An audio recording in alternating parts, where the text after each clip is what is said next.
किताबों पढ़ा दिया। अब कंस ने अपने बहन दोनों के हाथ जोड़े कि बहन मुझे माफ कर दे, क्षमा कर दे। मुझे नहीं पता था कि विधाता भी झूठ बोलता है, आकाशवाणी भी झूठ बोलती है। मैंने तेरे 6 बच्चों को मारा और ये कन्या हुई 8वीं, मैंने इसको भी मारना चाहा।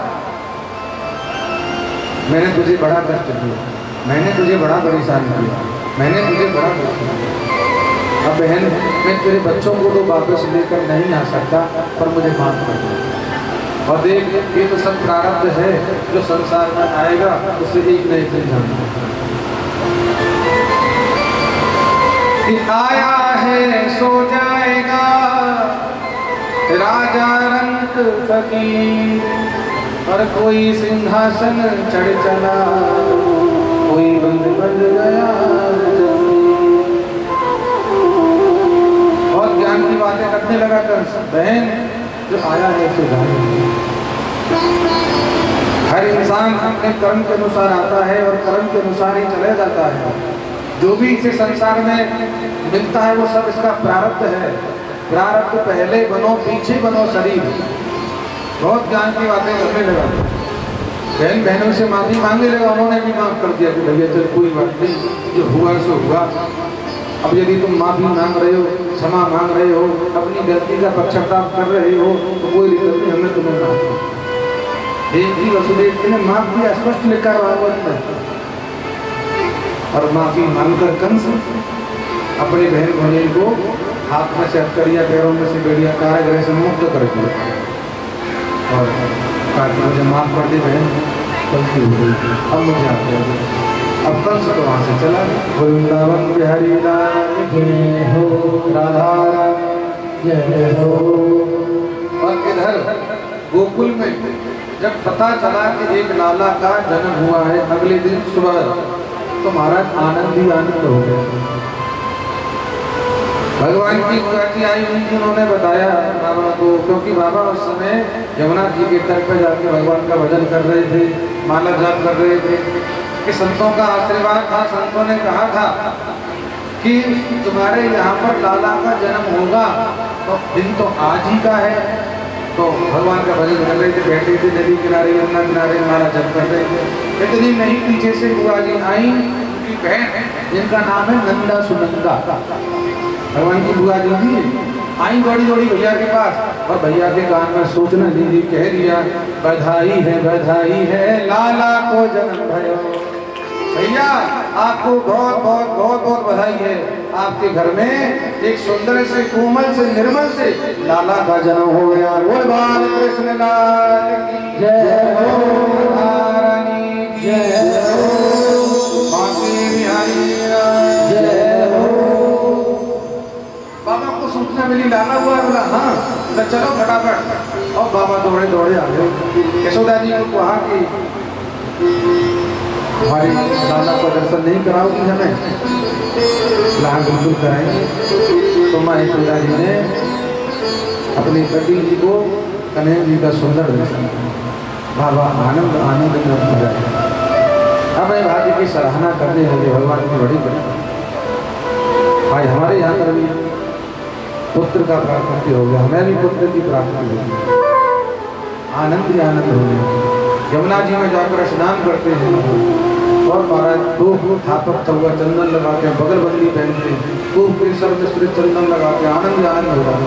ब्रजवासियों को पता चलता है कि कन्हैया जी हो गए, लाला का जन्म हुआ है, तो सभी कन्हैया जी को बधाई देने के लिए जा रहे हैं। लाला जन्म सुन आई यशोदा मैया दे दो बधाई। आज पता चला कि काफी समय के बाद इनके घर में लाला का जन्म हुआ है, तो बधाई मांगने जा रहे हैं। ब्रजराज थे ना, बहुत ब्रज के राजा थे, किसी बात की कोई कमी नहीं थी बाबा के यहाँ पर। तो सभी गोपियां सखियां बाबा के महलों में आ रही हैं।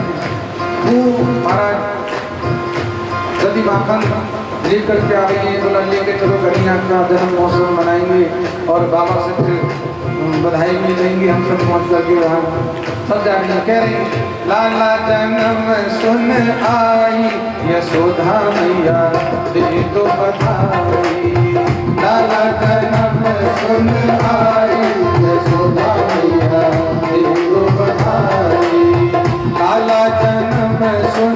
आई यशोदा मैया दे दो बधाई। लाला जन्म सुन आई यशोदा मैया दे दो बधाई। लाला की सुन के मैं आई यशोदा मैया दे दो बधाई। लाला जन्म सुन आई यशोदा मैया दे दो बधाई। कल तो भीड़ अधिक थी तो बधाई का आनंद नहीं आ पाया था इतना। भक्त लोग प्रसाद नहीं, भीड़ भाड़ में गर्मी में इतना परेशान हो गए। अब आओ थोड़ा सा बधाई का आनंद ले, ठाकुर जी के जन्म महोत्सव का आनंद ले, खूब झूमे नाचे गाए, ठाकुर जी को बधाई दे, माँ यशोदा बाबा नंद को बधाई दे गाए। ओ लाला जन्म सुन आई यशोदा मैया दे दो बधाई। लाला जन्म सुन आई यशोदा मैया दे दो बधाई। यशोदा मैया दे दो बधाई। यशोदा मैया दे दो बधाई। लल्ला की सुन के मैं आई यशोदा मैया दे दो बधाई। लाला जन्म सुन आई यशोदा मैया दे दो बधाई। बधाई हो, बधाई हो, बधाई हो, बधाई हो।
भगवान से मांगो पुकारो कहो उनको। चोली भी दे दे मैया चूनर भी दे दे। चोली भी दे दे मैया चूनर भी दे दे। मैया चोली भी दे दे मैया चूनर भी दे दे। चोली भी दे दे मैया चूनर भी दे दे। मैया चूनर भी दे दे। मैया चूनर मैया चूनर भी दे दे। मैया चोली भी दे दे मैया चूनर भी दे दे। चोली भी दे दे मैया चूनर भी दे दे। लहंगे की दे दे माँ सोरी।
मैया कंगना ओ मैया कंगना की दे दे मैया कंगना मैया कंगना की दे दे मैया कंगना हार भी दे दे मैया कंगना भी दे दे हार भी दे दे मैया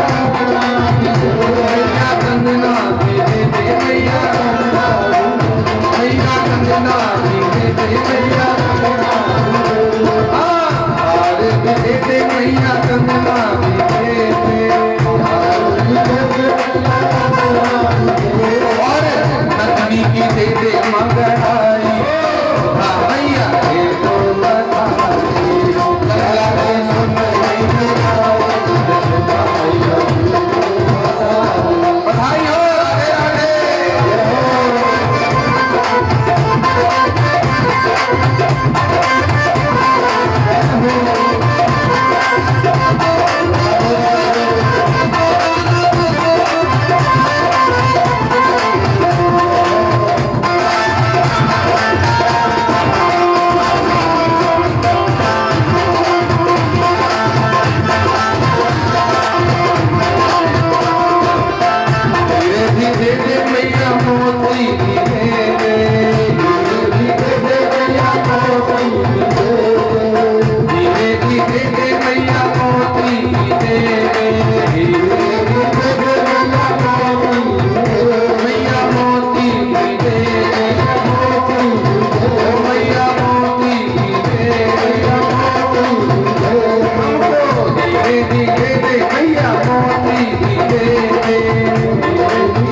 राधे इसलिए माँ भक्तों की हो गई मन चाहे हाँ भक्तों की हो गई मन चाही ये सुना भैया देखो बधाई लाला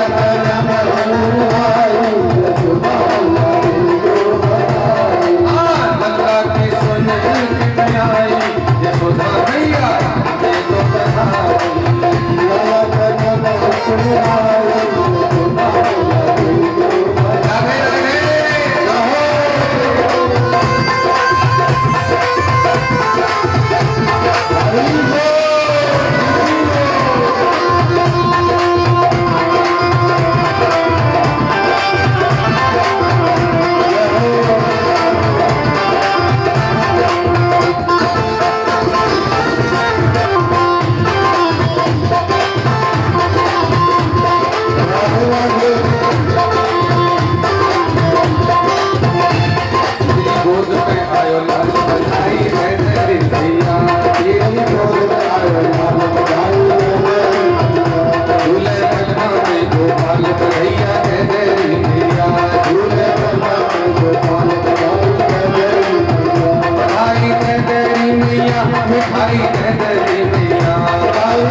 सभी ब्रजवासी राजा बन करके जा रहे हैं। खूब आनंद ही आनंद हो रहा है हमारा, खूब आनंद बरस रहा है। बाबा ने कोई कमी नहीं छोड़ी। संतों ने कहा कि सर्वसदान दीन सर्व का हो, कि सर्वसदान दीन सर्व का हो, जही बाबा राखा नहीं दाहो। बोला बाबा ने आज अपने पास कुछ भी नहीं रखा। बोला आज जो सारे संसार को देता है वो आज मेरे घर में बेटा है, तो मैं आज सब लुटा दूंगा, अब दे दूंगा, कुछ नहीं छोड़ूंगा। कोई महाराज ब्रज से ब्रज के उस घर से, गोकुल के उस नंद महल से कोई खाली गया ही नहीं, खूब ले लेके जा रहे हैं। प्रेम से कहिए श्री राधा। हमारे घर में भी कभी ऐसे अवसर आया करे तो हम भी खूब दान पुण्य किया करें, खूब लुटाया करें, खूब अच्छे अच्छे काम किए, बच्चे की दीर्घ आयु के लिए। आज बाबा ने खूब दान दिया, खूब आनंद लिया। धीरे धीरे समय दिन बढ़ने लगे। आज हमारी कन्या जी लगभग 6 दिन के हुए थे, तो सभी मिलकर के भगवान की छठी पूज रहे हैं। और जिस दिन छठी पूजी जा रही थी उस दिन भगवान को मारने के लिए कंस ने एक राक्षसी को भेजा। भगवान आज केवल 6 दिन के थे और सबसे पहले भगवान को मारने के लिए आई थी। उसका नाम क्या था? क्या नाम था उसका? पूतना। पूतना का अर्थ होता है जो पवित्र नहीं है। कि कंसेन प्रहिता घोरा, पूतना बाल घातनी, शिशु सचार निभिनंती, प्रोग्राम प्रजा दिशो। सुखदेव जी कह रहे हैं कि राजन आज भगवान को मारने के लिए पूतना जी आई है। किसने भेजा है? किसने भेजा है? कंस ने। कंसेन प्रहिता घोरा, इसका स्वभाव है घोर क्रूर। छोटे छोटे बच्चों को उठा करके अपने पयोधर से इसने विष लगा रखा है, जहर। अब छोटे छोटे बच्चों को जहर भरा दूध पिलाकर उन्हें मार दिया। इसका काम है पूतना। मार के बच्चों को उठा कर जहर भरा दूध पिला। उसने देखा कि नंद महल में भी एक लाला का जन्म हुआ है, हमने सुनी, तो चलो चल कर देखते। तो ऐसे करके मथुरा से आकाश के जरिए, हवा के जरिए ऐसे उड़ के आई और सीधा गोकुल पे आके विराजमान हो। अब इसकी दृष्टि पड़ी गोकुल को नंद महल, जहाँ लोग आ रहे हैं जा रहे हैं, इतना मतलब बधाई बुरी इतना देख करके कन्हैया जी तो जा रहे आ रहे हैं। इसने देखा कि भैया मेरा कुरूप स्वरूप है और इस रूप से तो मुझे इस महल के अंदर कोई जाने नहीं देगा, तो अब मैं क्या करूं? तो इन्होंने अपनी माया से सुंदर रूप धारण कर लिया। सुंदर लहंगा, सुंदर चोली, सुंदर जूड़ा बनाया, सुंदर आभूषण पहन लिए, सुंदर रूप धारण कर लिया। भाई साहब आप बैठ जाओ कहीं, थोड़ा कई जगह बना कर चेयर देखो, वहीं पर से लेके बैठ जाओ, कहीं भी बैठ जाओ। नहीं आप पीछे खड़े होकर बैठ जाओ, कहीं भी जगह देख करके आराम से बैठ जाओ।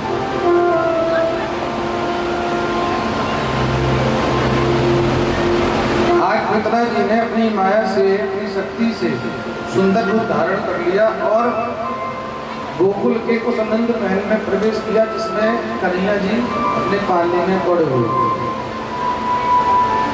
जाकर के भैया से वार्तालाप करने लगी, कहने लगी भैया तेने सबको अपने लाला को दर्शन कराया है, का तू अपने लाला को दर्शन हमें नहीं कराएंगी?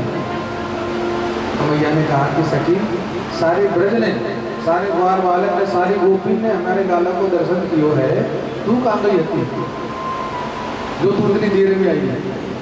नंद महोत्सव पर तो थी नहीं, अब छठी पर आई है। तो भैया पूछ रही है और कह रही है कि सखी इतनी दिनों तक तू कहाँ गई थी? सो अब आई है। काके भैया हमें कुछ काम पड़ गया तो हम चले गए थे, अब समय मिला तो अब आए तो अपने लाला को दर्शन करा दे हमें। उस समय हमारे कन्हैया जी पानी में झूला झूल रहे थे। अच्छा भगवान ने देख लिया था पूतना जी आ रही है, बोला मामा जी माने नहीं, मामा जी ने मौसी जी को भेज दिया तो मौसी जी का भी उद्धार करेंगे, कल्याण करेंगे। तो भगवान ने देख कर जैसे देखा मौसी आ गया तो झट अपनी आंखें बंद कर ली, बोल वृंदावन कहने का। जैसे देखा कि पूतना जी आ रही हैं तो भगवान ने क्या किया, बोली अपनी आंखें बंद कर ली।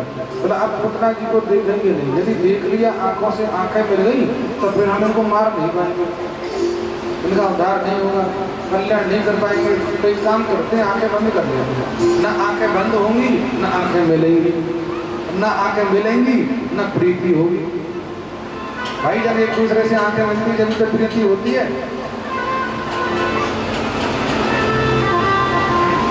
प्रेम से कहिए श्री राधे। भगवान कहना चाह रहे, बताना चाह रहे हैं कि आंखों को बंद कर लीजिए, क्योंकि हमारी आंखें तो बड़ी नटखट है, बड़ी चंचल है, और जो हमारी आंखों को एक बार देख लेता है तो फिर दोबारा किसी को देख नहीं सकता। कि कजरारी तेरी आंखों में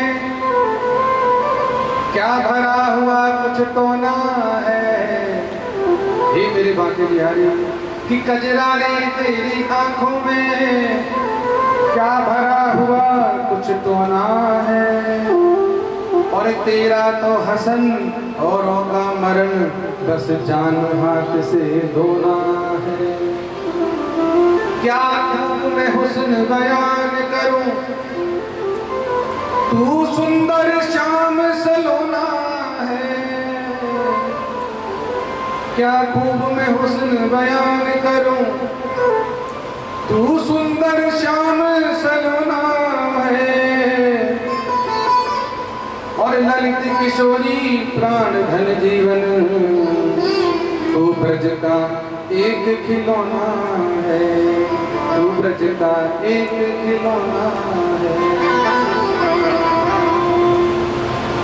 भगवान अपने आंखों को नहीं खोल रहे हैं, बोला आंखें नहीं खोलेंगे, यदि आंखें खोल दी तो गड़बड़ हो जाएगी, पूतना जी का उद्धार नहीं होगा, शुरुआत बेकार हो जाएगी। तो भगवान ने आंखें बंद कर दी। और भी बहुत सारे कारण है भगवान की आंखें बंद करने के, एक कारण तो यही है। दूसरा कारण संतों ने कहा कि भगवान के सामने छल कपट करके आई थी, तो आपने सुना भी है भागवत में कि निर्मल मन जन सो मोहे पावा, और मोहे कपट छल छिद्र न भागा। अब मेरे सामने छल किया है, कपट किया है, तो ये इंसान, ये मानव, ये पुरुष तो मुझे देख सकता है, परंतु मैं किसको नहीं देखता। कपटी व्यक्ति, छली व्यक्ति भगवान को पसंद नहीं है। समझ लो अच्छे से, आप लोग कथा सुन रहे हैं, क्योंकि हम लोग 24 घंटा छल कपट नहीं जीते। जैसे हम बाहर से दिखने में है, क्या अंदर से है? बिल्कुल दिल पे हाथ रख के बताना। जैसे हम बाहर से हैं, देखने में खूब अच्छे कपड़े लगता पहन के और महाराज को बढ़िया टिकटॉक बंद करके बैठे हैं, तो जैसे बाहर से है वैसे अंदर से हैं? गारंटी नहीं है। प्रेम से देखिए श्री राधे। ये मनुष्य है, मानव है, अंदर से देखो, मेरी बात सुनना बड़े ध्यान में। जैसे हम बाहर से वैसे अंदर से बनना बहुत कठिन है, बहुत ही कठिन है। और मैं यदि ये कह दूं ना संभव है, तो उसमें भी कोई बड़ी बात नहीं। यदि एक पल के लिए भी आपके अंदर, एक सेकंड के लिए भी आपके अंदर किसी के प्रति द्वेष आ गया, मात्सर्य आ गया, ईर्ष्या आ गई, तो समझ लो बदल गया। ये मानव की प्रवृत्ति है बदलना। वो बाहर और अंदर से एक साथ रह ही नहीं सकता जब तक भगवान कृपा ना करे, उसे सत्संग ना मिले। ये बिल्कुल हकीकत है, बिल्कुल सत्य है। इंसान है और इंसान की प्रवृत्ति है बदलना, क्षण क्षण में बदल जाएगा। अभी आप कथा सुन रहे हैं, मेरे ध्यान से जरा सा कुछ टकरा जाए, भाई चल तो क्या हो गया काम? कथा सुन रहे हो, ध्यान से कोई सामने से निकल जाए, लोग किसी चल रही है, अभी अभी आएगा। भाई मानव की ये आदत है, ये प्रवृत्ति है उसकी बदलना। एक सेकंड में उसका मन बदलेगा, एक सेकंड में उसके विचार बदलेंगे, एक सेकंड में पूरा बदल जाएगा। ये बिल्कुल हकीकत है। संतों ने कहा कि निर्मल मन जन सो मोहि बाबा, मोहि कपट छल छिद्र ना भावा।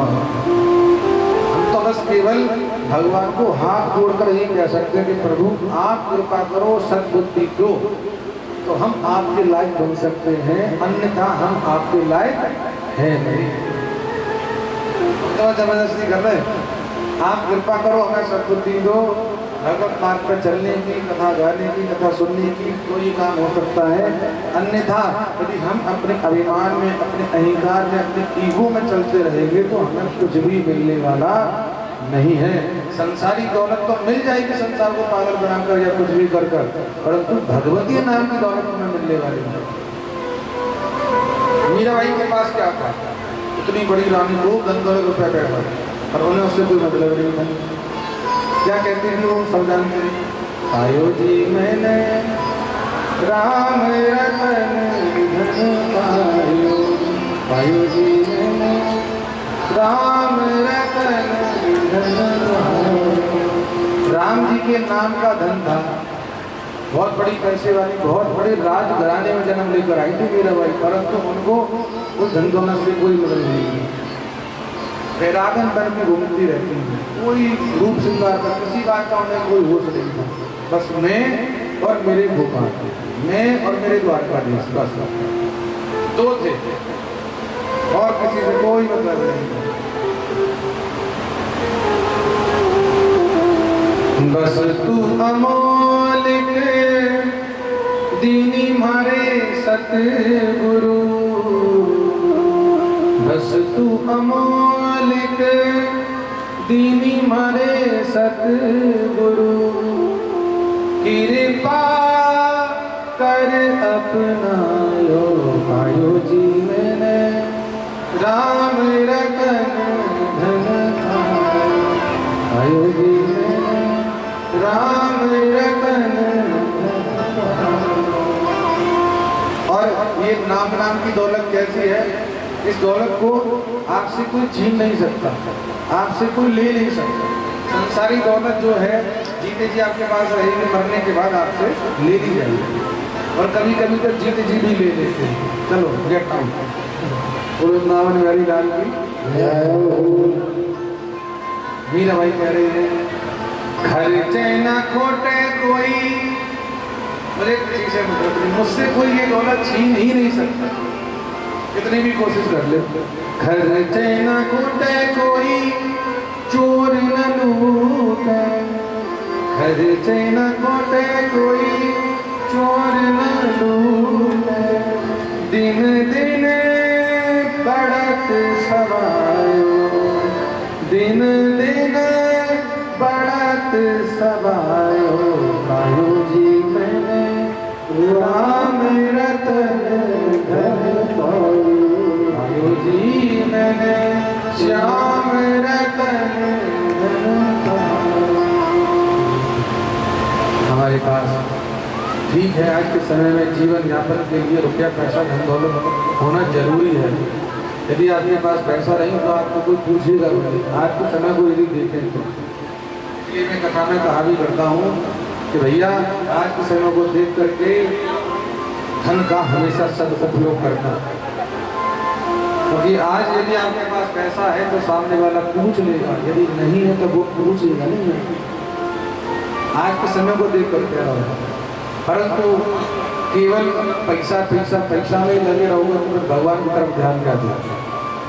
दोनों चीज़ों को देखो, खूब मेहनत भी करो, पैसा भी कमाओ, परिवार का लालन पालन भी करो, समाज के भी काम आओ, भगवान का भजन भी करो। सारी चीज जीवन में होना चाहिए।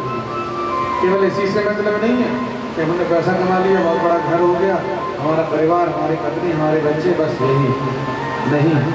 कल आपने सुना था ना भागवत जी में, जो केवल अपने परिवार में ही लगा रहता है, मैं, मेरा परिवार, मेरी पत्नी, मेरे बच्चे, और उनके लिए अनेक अनेक प्रकार के पापों को समाज संसार में जाकर करता है, तो उसे नरकों की यातना में जाना पड़ता है।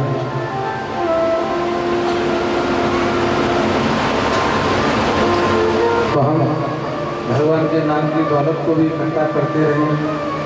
भगवान के नाम की दौलत, भगवान के नाम का खजाना भी हमारे जीवन में होना चाहिए, ताकि जब हमारा अंत समय आए, जब संसार को त्याग दें, तो हो सकता है कि भगवान का नाम लेकर संसार से जाएं, तो हमें बिहारी जी ऐसी कृपा करते हैं कि दोबारा संसार में ना आए, भगवान के धाम चले जाएं, जीवन मरण से मुक्त होते हैं। अभ्यास बनाकर रखिए, भगवान का भजन कीर्तन बहुत जरूरी है जीवन में।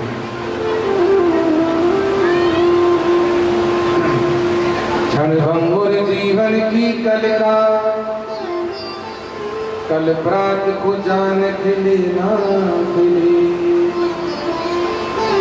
मल आंचल की सुच शीतल, मंद सुगंध समीर चली न चली, और कल काल कुठार लिए फिरता, यह तन नम्र है चोट झिली ना झिली, और रट ले हरि नाम हरि रसना, फिर अंत समय में हिली ना हिली, रट ले हरि नाम हरि रसना, फिर अंत समय में हिली ना हिली। एकाऊ दिन एक पलक में ढह जाए मेरे तेरी काया की हवेली, काया की हवेली प्राणी, काया की हवेली हो, काया की हवेली प्राणी, काया की हवेली। काऊ दिन एक पलक में ढह जाएगी रे तेरी काया की हवेली, काऊ दिन एक पलक में ढह जाएगी रे तेरी काया की हवेली, काऊ दिन एक पलक में ढह जाएगी रे तेरी काया की हवेली। समय बहुत कम है आपके पास और काम बहुत करना है। आज हम 30 के हो गए, 40 के हो गए, 50 के हो गए, पता नहीं चला कैसे समय बीत गया, पता भी नहीं पता चला वो तो, और आने वाला जो समय वो भी पता नहीं चलेगा आपको। इसीलिए समय बहुत कम है, काम बहुत ज़्यादा है। इसलिए हमारे गुरुदेव एक भाव गाया करते हैं कि मझधार में कश्ती है और राह अनजानी है, सुन बाके मुरली वाले मेरी नाव पुरानी है, सुन बाके मुरली वाले मेरी नाव पुरानी है। मझधार में हमारी कश्ती है और राह अनजानी है, हे मेरे बाके बिहारी, ये नाव पुरानी है। अब ये नाव पुरानी हो गई, कब डूब जाए कुछ नहीं पता, बस आप कृपा करो और इसे पार लगा दो।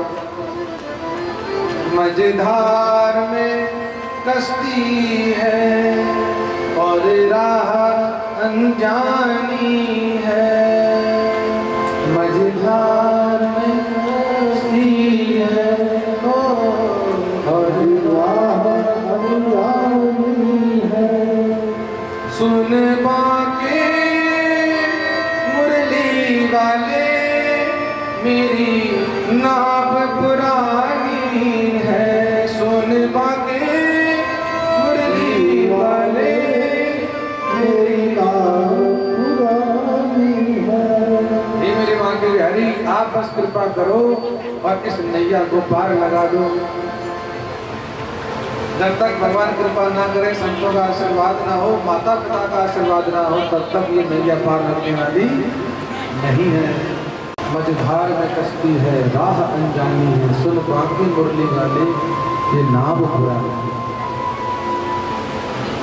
समय बहुत कम है, काम बहुत ज़्यादा है। कितना समय मिले भगवत कार्य में, भगवान की सेवा में, कथा में, माता पिता की सेवा में, समाज सेवा में, उधर के लिए हम देखते रहे। बस भगवान ऐसी कृपा। पूतना जी भगवान श्री कृष्ण को लेकर बाहर आई थी और विष भरा दूध भगवान को पिलाना उन्होंने शुरू किया। अब कुछ संत ऐसा भी कहते हैं कि यहाँ पर हमारे कन्हैया जी को भोले बाबा की याद आती है और सावन का महीना चल रहा है, भोले बाबा याद ना आए, ऐसा कैसे हो सकता है? तो शंकर भगवान की जय हो। हर हर महादेव, हर हर महादेव, हर हर महादेव। महाराज भोलेनाथ को याद कर रहे हैं कि भोले बाबा एक बार पहले भी आप आए थे और आकर के आपने उस जहर को उस विष को अपने कंठ में रखा था, तो आपका नाम पड़ा था नीलकंठ। ततः करतली कृत्य व्यापी हालाहलम विषम अभयक्षण महादेव कृपया भूत भावन। आज फिर एक बार महादेव आपकी याद आ रही है, आप आ जाइए, क्योंकि हमें देखो महाराज ये जहर वहर पीने का अभ्यास नहीं है, ये सब काम कम करो। हम तो माखन खाने वाले हैं, दूध पीने वाले हैं, ये सब काम हमसे करवा लो, जहर वहर खाना हमारे बस की बात नहीं है। संतों का ऐसा मत है कि हमारे बिहारी जी महाराज अपनी आंखों को बंद करके भोले बाबा का भी ध्यान कर रहे हैं। एक महापुरुष कहते हैं कि भगवान ने बताया आंखें बंद क्यों की?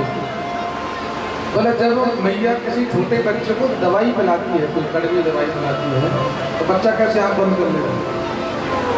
देखा होगा। और मेरी माता बहनें बैठी हैं, बच्चों को दवाई जब पिलाते हैं तो छोटे छोटे बच्चे आंख बंद कर लेते हैं, बिल्कुल आंख बंद कर ले पूरे फटाफट। तो भगवान भी यही सोच रहे हैं कि दवाई तो थोड़ी सी कड़वी होती है, जहर तो पता नहीं कितना कड़वा होता है। तो भगवान भी उस जहर को पीने से पहले अपनी आंखों को बंद कर लिया, बड़ा कड़वा है, कैसे बात करें? संतों के अपने अपने मत हैं। आज भगवान ने आंखों को बंद कर लिया है, दूध का पान करने लगे। दूध के साथ साथ भगवान ने पूतना जी के प्राणों का हरण करना प्रारंभ कर दिया। आज दूध समाप्त हो गया, जहर समाप्त हो गया, प्राण पूतना जी के जाने लगे।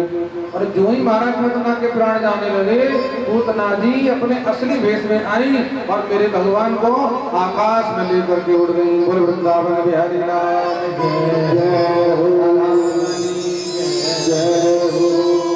कि सामंत मंचाल मिट्टी प्रभासणी निष्ठीट माना खिल जीव मरमणी। चीख रही है, चिल्ला रही है, हे बालक मुझे छोड़ दे, हे बालक मुझे छोड़ दे। परंतु भगवान कह रहे हैं कि पूतना जी हमें तो पकड़ना आता है, हमें छोड़ना नहीं आता। छोड़ने पकड़ने का काम तो इंसान का है, भगवान का नहीं है। मतलब पहले तो हम पकड़ते नहीं, पर एक बार यदि किसी को पकड़ लें तो फिर उसे छोड़ दें, ये हमारा स्वभाव है।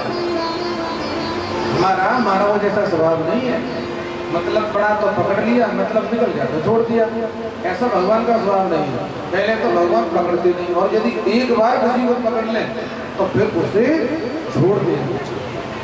बोला बेटा तेरा तो मैं कल्याण करके छोड़ूंगा। आकाश से घुमा घुमा के पूतना जी को लाई मारा, चलो पूतना जी तुम्हारा उद्धार करते हैं। भगवान जो घुमा घुमा के धरती पे लाकर गिरते हैं, धम धम धम, इतनी जोर की गिरी देखो, आवाज सुनी आपने?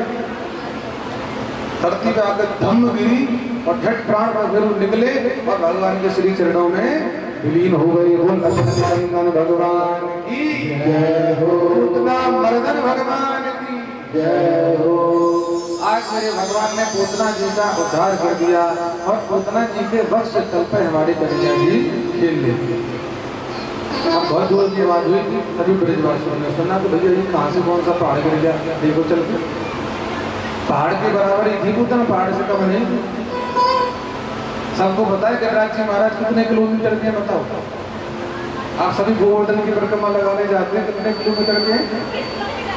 किलोमीटर बताओ। 21।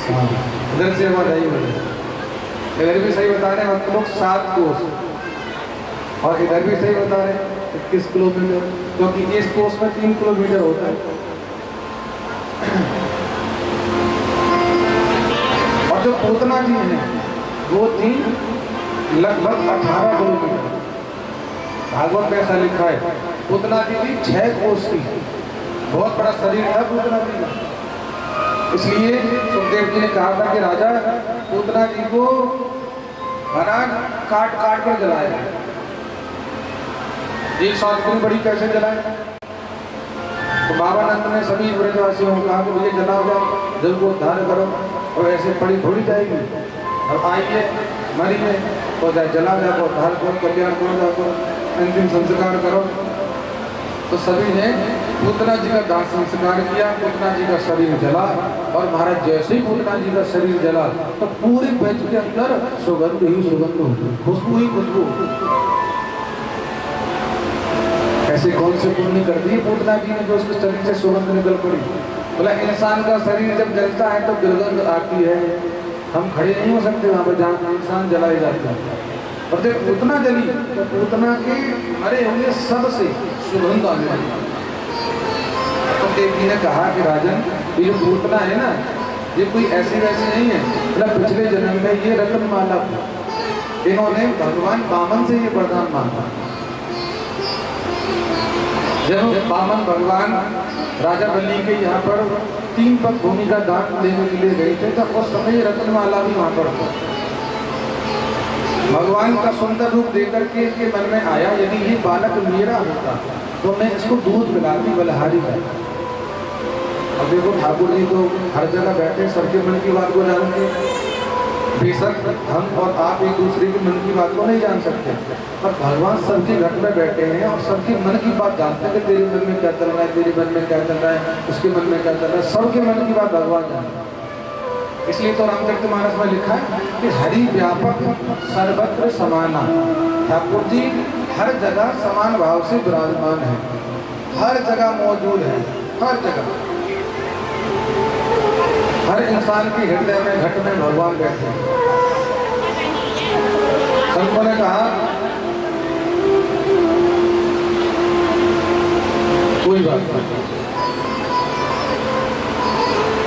जय माता दी, गुरु बांके बिहारी लाल की जय हो।